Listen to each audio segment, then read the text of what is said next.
अमित शाह जिसने इस हिंसा को अंजाम दिया, वो अमित शाह जिसने ऑर्डर्स दिए कि ये पैलेट गन्स बांटी जाएंगी 20 की सुबह, जब स्टूडेंट्स को 20 तारीख को जंतर मंतर पे लाखों स्टूडेंट्स को लाठियां पड़ रही थी, उनके ऊपर पैलेट गन्स चलाए जा रहे थे, पिस्टल्स फायर हो रहे थे, जिन्होंने मुझे अपने गर्दन की चोटें दिखाई, हाथ पे लगी हुई चोटें दिखाई, बोला कि उनका पैर आज तक सूजा हुआ है। सत्ता पक्ष के लोग, आईटी सेल के लोग 15 साल की लड़कियों को ट्रोल कर रहे हैं, कैमरा के सामने हाथ जोड़ करके उनसे माफी मंगवा रहे हैं। जिस तरीके का हरासमेंट आईपीसीडब्ल्यू में होता है, मिरांडा में होता है, गार्गी में होता है, कमला नेहरू में होता है, और ये हरासमेंट करने वाली ताकतें और कोई नहीं है, ये वही ताकतें हैं जो भाजपा के सत्ता पक्ष के साथ में खड़ी रहती हैं, और उस ताकत का नाम भी आप सुन लीजिए, उस ताकत का नाम एबीवीपी है। अब किस तरीके से उन प्रोफेसर्स को टारगेट करते हैं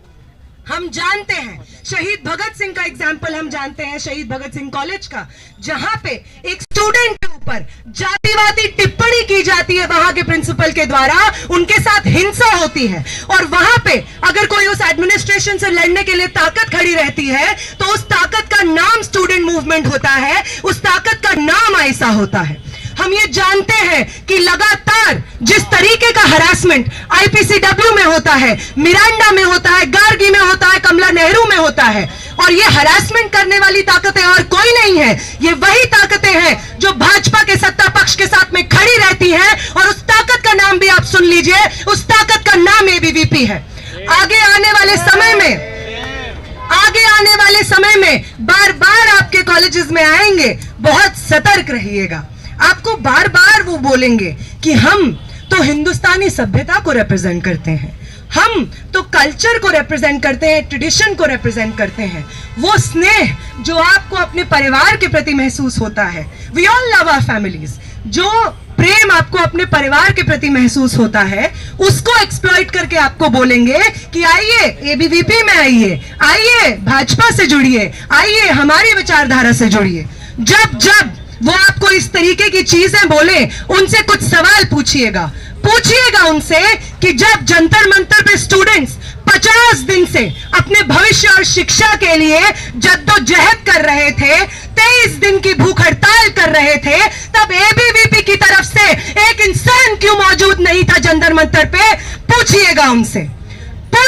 उनसे कि मिरांडा हाउस में जब चुनाव होता है, गेट तोड़ करके आपके संगठन के पुरुष दिन दहाड़े महिलाओं के कपड़ों पे कमेंट करते हुए, मार्जिनलाइज्ड जेंडर आइडेंटिटी से आने वाले लोगों के कपड़ों पे कमेंट करते हुए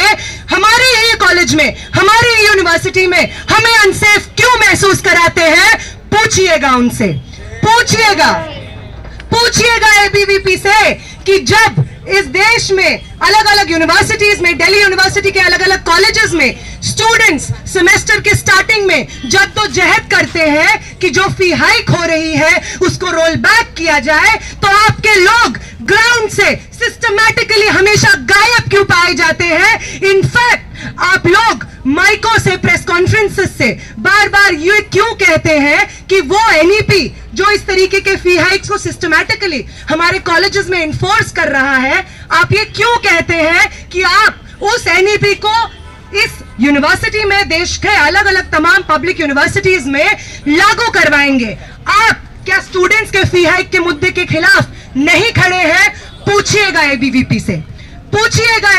से कि जब इस तरीके के डेमोक्रेटिक प्रोग्राम्स होते हैं, जब हम बात करना चाहते हैं एजुकेशन पे, अनएम्प्लॉयमेंट पे, जब हम बात करना चाहते हैं हमारे भविष्य पे, तो ऐसा क्यों होता है कि ABVP in the past few years हमारे प्रोग्राम्स में आते हैं वो लोग और बार बार हिंसा करते हैं हमारे प्रोग्राम्स में? जिन लोगों के पास डायलॉग की ताकत नहीं है, रीजन की ताकत नहीं है, क्रिटिकल थिंकिंग की ताकत नहीं है, वो लोग बार बार हथियार का इस्तेमाल करते हैं, हिंसा का इस्तेमाल करते हैं हमारे इस छात्र आंदोलन को दबाने के लिए। पूछिएगा एबीवीपी से। और जब वो आपसे पूछे कि आप बड़ा आईसा के प्रोग्राम में गए हुए थे, क्यों गए हुए थे, क्या किया है आज तक आईसा ने, तो भी बता देती हूं क्या कहना है। ये कहना है कि जब एनईपी को एनफोर्स किया जा रहा था और पहली बार दिल्ली विश्वविद्यालय में FIUP का मॉडल लागू हुआ था, अगर संघर्ष करके किसी ने उसे वापस करवाया था तो उस ताकत का नाम आयशा था, इसलिए जुड़े हुए हैं आयशा से।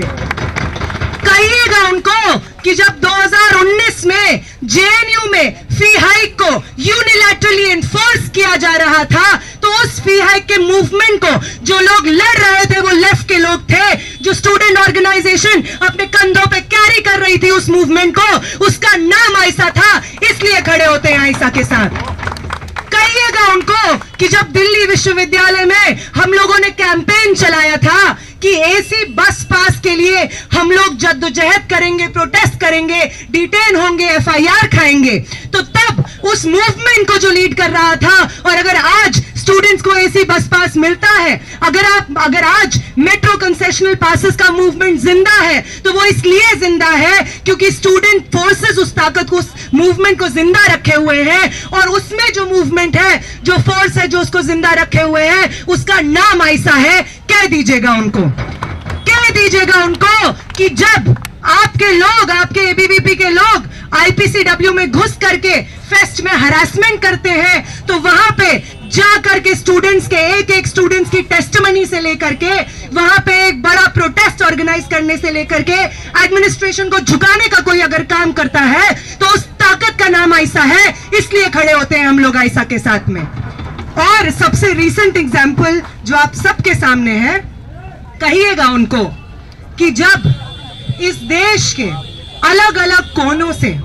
अपने शिक्षा और भविष्य को लेकर के एक व्यापक मूवमेंट इस देश के यंग लोग कंस्ट्रक्ट कर रहे थे। जंतर मंतर पे ये प्रोटेस्ट चल रहा था, बिहार में पटना में ये प्रोटेस्ट चल रहा था, जयपुर में ये प्रोटेस्ट चल रहा था, बेंगलोर में ये प्रोटेस्ट चल रहा था, कोलकाता में ये प्रोटेस्ट चल रहा था। और जब स्टूडेंट्स को 20 तारीख को जंतर मंतर पे लाखों स्टूडेंट्स को लाठियां पड़ रही थी, उनके ऊपर पैलेट गन्स चलाए जा रहे थे, पिस्टल्स फायर हो रहे थे, ये भी रिपोर्ट में आया है। तो जब इस तरीके की सिस्टमैटिक हिंसा इस देश के स्टूडेंट्स एक यूनाइटेड फोर्स की तरह झेल रहे थे, उसका सामना कर रहे थे, सब कुछ दांव पे लगा करके 50 दिन का सिट इन, 50 दिन से ज्यादा का ये मूवमेंट हम लोगों ने जंतर मंतर पे और देश के कोनों में चलाया था। तो इस मूवमेंट के सेंटर में जो लोग थे, जो लोग सिट इन में भी बैठे, जो लोग पहले कॉल से लेकर के आखिरी दिन धर्मेंद्र प्रधान के रेजिग्नेशन तक इस मूवमेंट को अपने कंधे पे उठाए हुए थे, उन लोगों का नाम आयशा है, इसलिए खड़े होते हैं आयशा के साथ में। बोल दीजिएगा उनको। और तीसरा चीज जिसको मैं एड्रेस करना चाह रही थी, क्योंकि आप में से बहुत सारे लोग आए और उन्होंने कहा कि इससे पहले की जो हमारी जनरेशन्स रही हैं और जिस तरीके से हमने सिस्टम को फलते फूलते नर्चर होते हुए देखा है, हम उसके साथ नहीं खड़े होते हैं।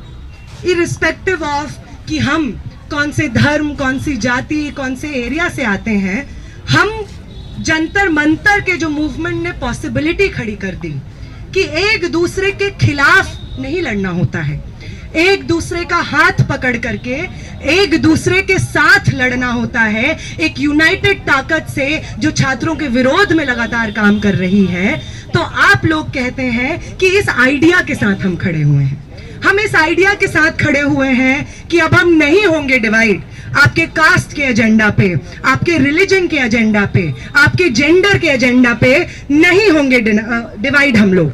हम अगर कुछ होंगे तो वो यूनिफाइड स्ट्रगल में होंगे, अगर हम कुछ होंगे तो संघर्षशील पंक्तियों में होंगे, अगर हम कुछ होंगे तो सड़कों पे मिलेंगे, अगर हम कहीं मिलेंगे तो बैरिकेड्स के पीछे मिलेंगे। सिर्फ इसलिए नहीं क्योंकि हमारी जनरेशन जानती है कि अगर आगे इस देश को बचाना है, इस पूरे पब्लिक एजुकेशन के सिस्टम को बचाना है, तो हमें बचाना है। It is we the people of India, we the young people studying in universities and colleges, जिनके कंधों पे आज ये जिम्मेदारी है कि इस देश को जिस नफरत की आग में झोंक दिया गया था, उस नफरत की आग से बाहर निकालेंगे हम इस देश को। ये जिम्मेदारी हमारे ऊपर है।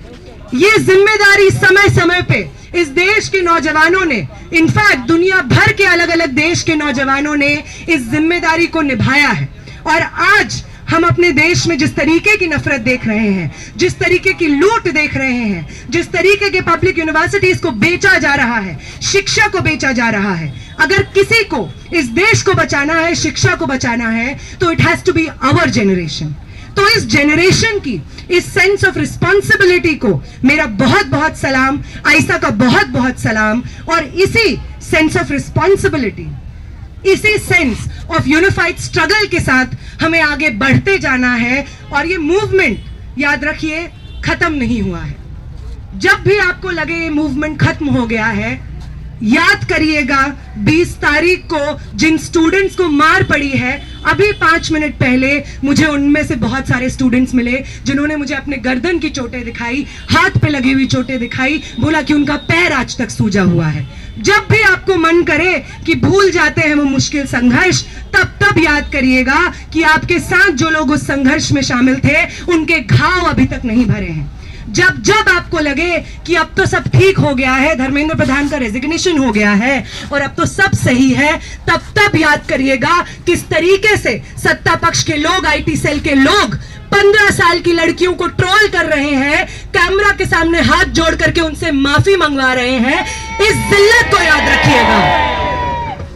याद रखिएगा कि किस तरीके से इस देश के प्रधानमंत्री बार बार बेटियों को माफ करने की बात करते हैं, बार बार ये ओनस और ये जिल्लत बेटियों के सर डालते हैं कि ये कैसी भाषा के इस्तेमाल कर रही हैं। इस मिसोजिनी को याद करिएगा, जो बार बार प्रोफेनिटी ऑफ लैंग्वेज पे बात करते हैं, लेकिन उनके क्रिमिनलिटी ऑफ एक्शन पे बात नहीं होती है, हमारी टूटी हुई हड्डियों की मोरालिटी पे बात नहीं होती है। बार बार इस मूवमेंट को जिंदा रखिएगा। और अगर आज किसी चीज के लिए हमें लड़ना है, इस मूवमेंट का अगला कदम जो होना है वो ये होना है कि वो अमित शाह जिसने इस हिंसा को अंजाम दिया, वो अमित शाह जिसने ऑर्डर्स दिए कि ये पैलेट गन्स बांटी जाएंगी 20 की सुबह,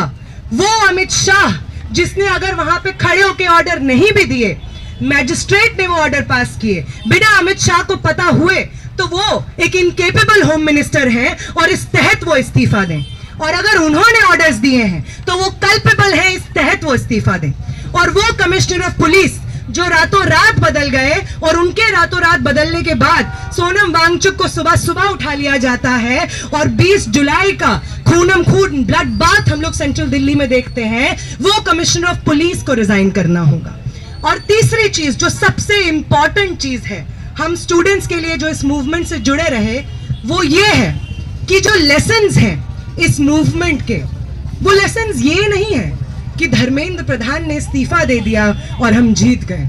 वो लेसन ये है कि अगर हम यूनाइटेड संघर्ष लड़ने के लिए प्रतिबद्ध हैं, अगर हम अपने तमाम डिविजन्स की राजनीति को जो हमें सिखाई गई है उसको अंडू करके अपने शिक्षा और भविष्य के लिए लड़ने के लिए तैयार हैं, तो बड़े से बड़े तानाशाह को हम घुटनों पे ला सकते हैं। ये सीख है, इस सीख को जिंदा रखने की जरूरत है, क्योंकि आगे आने वाले समय में बार बार इस सीख को दोहराना है हमें। बार बार वो संघर्ष जो अधूरे रह गए हैं, वो संघर्ष उन वर्कर्स के जो अभी भी बंद हैं जेलों में, नोएडा में, मानेसर में, वो संघर्ष ट्रांस बिल का जो ट्रांस एक्ट बन गया पर उसे रोल बैक नहीं कराया गया, वो जिंदा है। वो संघर्ष कि तमाम पॉलिटिकल प्रिजनर्स जो हमारी ही यूनिवर्सिटीज से निकले वो आज भी बिना ट्रायल के जेलों में बंद हैं, वो संघर्ष जिंदा है। वो संघर्ष कि विमेन्स रिजर्वेशन बिल और उसके अंदर कोटा विद इन कोटा की बात करते हुए उसको पास किया जाए, वो संघर्ष अभी भी जिंदा है। SIR के खिलाफ चोट करना अभी जिंदा है। डिलिमिटेशन के इनके एजेंडा के खिलाफ चोट करना अभी जिंदा है। तमाम जन संघर्ष जिसमें जनता सड़कों पे उतरी हुई है और सत्ता को चुनौती दे रही है, उन तमाम संघर्षों में हमारी भागीदारी अभी बाकी है। धर्मेंद्र प्रधान के इस्तीफे से जो ऊर्जा हमें महसूस होती है, उस ऊर्जा को इन जन आंदोलनों की तरफ लगाना है। हमारी यूनिवर्सिटीज कॉलेजेस का नक्शा बदलना है। वो लोग जो सालों साल, अभी 1 महीने का समय अपने आंखों के सामने आप दिल्ली यूनिवर्सिटी को बदलते हुए देखेंगे, पहचान नहीं पाएंगे कि 1 महीना पहले इसी सड़क पे खड़े हुए थे क्या। इसलिए इस पे बात करना चाहती हूं मैं, बहुत जरूरी है। वो लोग जो बार बार डूसों में ऑफिस बैरर बन जाते हैं और इस ऑफिस इस ऑफिस को, यहाँ पे स्टूडेंट यूनियन का ऑफिस है, उसको ऑक्यूपाई करते हैं और उस ऑफिस से छात्रों के हित में एक आवाज नहीं निकलती है। देश को बदलने की शुरुआत अगर दिल्ली यूनिवर्सिटी के छात्रों को करनी है तो सबसे पहले दूसरों को बदलने की शुरुआत करनी होगी। दिल्ली यूनिवर्सिटी में जो स्टूडेंट रिप्रेजेंटेटिव्स चुने जाते हैं, उनकी नफरत की राजनीति को बदलने से शुरुआत करनी होगी। हर कॉलेज में, हर जोन में कालका जी हो गए, शहीद भगत सिंह हो जाए, जाकिर हुसैन हो जाए, पीजीडीएवी हो जाए, लक्ष्मीबाई हो जाए, मिरांडा हो जाए, तमाम लॉ सेंटर हो जाए, तमाम कॉलेजेस, डिपार्टमेंट सेंटर से हमें इस राजनीति को तोड़ना है और इसके बरक्स हमारे छात्रों के हित में जो राजनीति होगी उसको एस्टैब्लिश करना है। आपका बहुत बहुत शुक्रिया यहाँ पे आने के लिए, सुनने के लिए।